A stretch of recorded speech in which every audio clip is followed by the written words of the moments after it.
cool about it at first, or at least like don't freak out immediately. Like they're kind of like, Oh, we understand. okay, we see. All right, honey, we love you. More on that later. But about that mom, we do get a scene with her where Bianca comes in and tells the mom that she still wants to get married. And the mom, in classic mom fashion, is just very like, you're too young. Like, you have a lot to look forward to. And then she says this thing that, like, kind of comes off as a little rude, like, I don't want my son working at a mall, trapped in a teen marriage. I want better for him. And so Bianca's like, Kaka, excuse me? No, it comes I'm off in love real with your bad. son. It comes off so Yeah, bad. Like, yeah, she's like, Drew yeah. has been afforded every privilege in life and you haven't. So, like, you can sort of see that what she's trying to go for is, like, don't waste your future on my garbage spoiled son. Yes. She's like, I want Like, Drew to strive better because he has, like, because that's what parents want for their children. He hasn't had to work that hard. Um, and you've already done so well. Don't, like, throw it all away. But it comes you were, off like you're a garbage person and my son deserves better because he comes from better. Like, it's a yeah. bad She's trying to say, fucking. you have climbed out of a hole. Don't go dive into another one because my son has hot pecs. Like, please, like, calm yourself. He has gotten hotter. Yeah, he has. He's like, yeah. I don't know what age these actors are, so I feel creepy saying that. But like, whenever I say that, just please understand that I'm talking like, if I was a teen boy in this situation, who would I want to bang? Absolutely Drew. Like, I feel like Drew has I been on hate this. myself. Whatever. You know what I mean. And he has pretty eyes and like a well constructed face. But he's problems. Don't do it, girl. Anyway, more problems. Becky and Adam hang out at Becky's place, and their dad wants to have a chat. What is Becky's dad ask them to do, Allegra? He starts to sort of talk to Adam, and Adam's like, "Oh yeah, if you have any questions about it, like I'm here. I'm cool talking about it." And the dad's like, "No, I don't have any questions, but and he hands Adam like slides it across the table, and it's like conversion therapy, and he implies it as if it's just for Adam, but it turns out he wants it for both Adam and Becky. Like, you're full of sin. God made you one way on purpose, and you're just confused. And Adam is like, fuck you, fuck that. I know who I am. Like, fuck yourself, and leaves.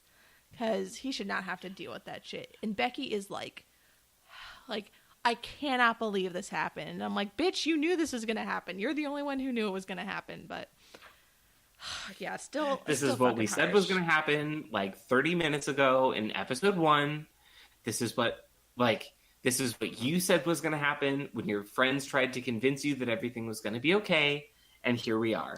But yeah, made it seem as if they were cool with it, and she was really happy and got her hopes up. And like, hearing that in real life is still like way scarier than like imagining the scenario. Just shitty, just so shitty. And I will say it sort of seemed like a by the book scene though. Like, all right, you knew this was Yeah, gonna happen. They sit Adam down. We talk about conversion therapy. He calls Adam a sinner. Adam, like, scene ends. There you go. Like, they don't hype it up. They don't, like, treat it like it's the most serious, important thing ever. It's very much like, all right, here's the scene everyone knew that was going to happen. agreed. No, yeah, that's definitely on the nose. And I feel like every scene in both these episodes were, like, quick. Yeah, it was so much back and forth. I feel like I'm like losing all these little things. It was hard for me to keep notes. They don't let anything breathe. Yeah, no, definitely not. Reminds me of the Japanese concept of ma, which I just watched a YouTube video of last night. Fucking weeb. Yeah. Uh, I'm supposed to be Kelsey 2.0, so, we have that in common, right? We both love anime and Japanese culture and know so much about video games. Uh-huh. Yeah. For sure. It's the next scene. I basically the only thing I wrote down is like it's the school whatever. Like it's time for the thing that they were leading up to and money and they're gonna raise it. Adam and Becky are there. Continuing on. And Becky's parents are there to, I don't know, talk some more, convince them to do conversion therapy. And it's just frustrating the whole time because it's like this continues to be about Becky and Becky's parents and Becky's whole thing. And it's like, hey, Adam has like literally gone on an emotional roller coaster. And unlike Becky, hasn't lied to people and fucked up to get there. You know? Adam's just kind of been going along for the ride and trying to enjoy his time with a pretty girl. Yeah. But here we are. At the very least, Adam should be an equal part to this A-plot. Like, the most emotion we get out of him is during the fuck off, I know who I am part. And it's like, they're only using Adam as, like, a prop, and it just pisses me the fuck off. Ugh. But that's what... I did also note that the music sucked. Oh, Whisper Hug is fine. Terrible. Yeah. If the name was Eddie, like, and this is not, you know, we're not listening to Tchaikovsky here. Yeah. This is no all right. And then next scene, Bianca is like unpacking her feelings. This is all at the like once we get to the fundraiser, everything happens at the fundraiser. Like Bianca and Drew are also at the fundraiser, and like except for Eli and Claire, I don't know. I have a note about Bianca, and I think she's just like talking to Drew where she's like, I talked to your mom and like fuck her, we're totally getting married this summer. And he's like, finally you're seeing reason, which is like a big ol' yikes from me. And then the parents, Becky's parents, are just like, we're here to show our support, but also we want you to go to this camp in Florida. And Becky's kind of pushing back a little bit. She's like, how could you like do this? Like, why can't you understand? And then I think it weirdly like cuts back to Eli and Claire in like Eli's kitchen or something. Yeah. This is where he tells her that he smoked the dubs to do the project. The devil's grass or something. Yeah. But yeah, this is where I'm like, Claire dresses like a lawyer. Yeah. Eli confesses to weed, and she's like, oh, that's weird, which is a very, like, tame reaction. And she's like, wait, Jake smokes weed? And he's like, you're missing the point. But essentially, Claire's like, just do you. Like, don't try so hard. You'll be fine. And, like, they act like they've been married for, like, 87 years, which is not what people want out of their Claire ship, all right? Yeah. They want Eli crashing a hearse into a tree to get her to like him. Like, they want the drama. Did he do that? Yeah. She broke up with him because he was like not taking his like he was like being way too clingy and dramatic because he had undiagnosed bipolar disorder. So she broke up with him because he was being too oppressive in their relationship. And so he's like, do you want me to be a bad boy, right? A bad boy? And so he drives a hearse because of course he does, and he drove it into a tree. Just so Harold and Maude fantasy over here. I know. Hey, and she dresses like an old lady. It's perfect. Try to get that image out. For those of you who have not seen Harold and Maude, would recommend. For those of you who haven't seen Harold and Maude, like, get your shit together. Get your life on track. The woman. Like, that's an esoteric movie. Not everyone has seen that one. No, it's a cult fave. But like the woman who plays Maude won her Oscar for Rosemary's Baby, and that's like definitely like Claire is like diet that. Like she can be on both extremes, extremely like messy, crazy, and extremely boring. Not to say that Maude is boring, So you're telling me that there's an actual talented actress in this show, and she is... Okay, maybe not. What I You're mean, telling me there's an actress with range that isn't being utilized. I'm just saying that they use Claire for the most boring things and the most dramatic, and we just happen to get the bad end of that spectrum this time. I see. Okay. Well, She tried to fuck her stepbrother, man. Come on. Yeah, true. Okay. The scene ends with everyone's favorite movie quote, Batman. Why do we fall down, Mr. Wayne? So we can get back up. Oh, this is when fucking Batman was super relevant. The Nolan Batman. And that was so bad. It really shows what fucking nerds these two are. Yeah. And I would hazard a guess that this reference was not great when it was made.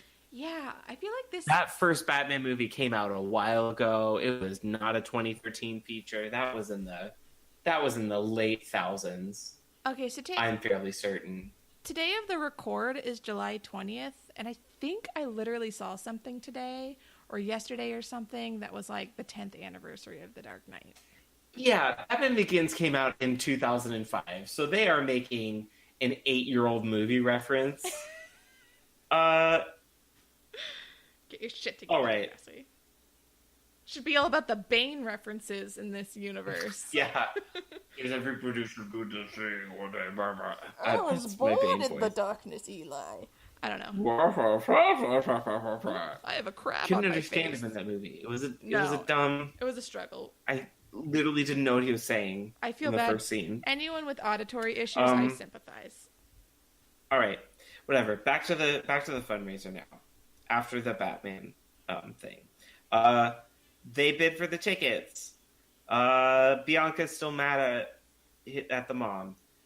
They sell the tickets for $3,000. Yeah, Fiona buys it, and I'm like, bitch, you don't have any money. And Drew's like, she doesn't have any money. And she's like, we're going to pay her back because we're going to Vegas and we're going to get married. And I'm like, you don't have $3,000. So she bought the precisely 7 tickets. Wow, somebody wrapped up in a bunch of other people's shit by 7 tickets to a place. Oh, hey, there's also a teen marriage that's going to happen. And tickets to Vegas. Wonder where that teen marriage is going to take place. I guess they're Canadian, though. Oh my god, that's an international flight. Can Canadians get married in Las Vegas, and does it count in Canada? Would it just be a symbolic thing? People get married in other countries all the time. Oh, yeah. Shit. Destination weddings are a thing. Okay. They're the worst kind of thing, Chill. But I think the next scene is probably the issue, like the scene I might have the most issues with. Oh, yes, I would agree with that. So Becky's being sad in like the back room of the fundraiser or whatever. And Jenna comes in and she's like, oh boy, we raised a lot of money. And it's like, Jenna, read the room. And she's like, what's up, Becky? And she's just like, my parents freaked out. And Jenna's like, oh no. And I'm like, yeah, Jenna, why the fuck did you tell her it was going to be fine? You didn't know. But then Becky like knocks over Adam's backpack and like tampons fall out. And like Becky picks one up dramatically and she's like, boys don't get their periods. And I'm like, what the fuck do you think trans means? Like, what the fuck? Like, what the fuck? Like, you literally talk to your parents like, Adam was born with parts that people assumed he was one way because he had them. But he's the person he's meant to be right now as a boy. And it's like, did you critically think about this in any way, shape, or form? Like, some boys get their periods. Some girls get boners. Like, anatomy does not necessarily mean identity. Like, that's like the whole thing. It's like the whole, like, drama about it. And so, like, did you just, like, willingly, like, ignore this part